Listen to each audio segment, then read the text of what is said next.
নমস্কার।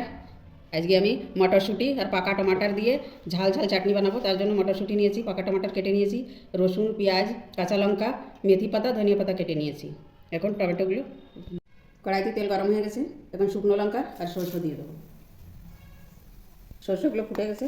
এবার রসুন দিয়ে দেবো, রসুন কুচি আর মেথি পাতা। এবার পেঁয়াজ কুচি, কাঁচা লঙ্কাগুলো দিয়ে দেবো আর ভেজে নেবো। এগুলো ভাজা ভাজা হয়ে গেছে।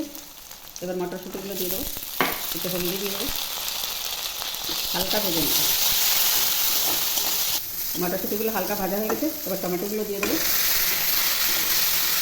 স্বাদ অনুসার লবণ দিয়ে দিলাম, নেড়ে চেড়ে এবার 5 মিনিটের জন্য ঢেকে দেবো।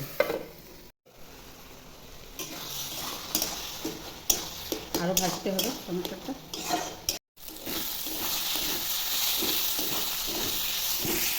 টমেটো চাটনিটা হয়ে গেছে। এবার ধনিয়া পাতা দিয়ে দেবো। ধনিয়া পাতা দিয়ে আর একটু নাড়িয়ে চাড়িয়ে নেমে নেব। পাকা টমাটোর চাটনি হয়ে গেছে। আমার ভিডিওটা যদি ভালো লেগে থাকে লাইক করবেন, শেয়ার করবেন, সাবস্ক্রাইব করবেন। নমস্কার।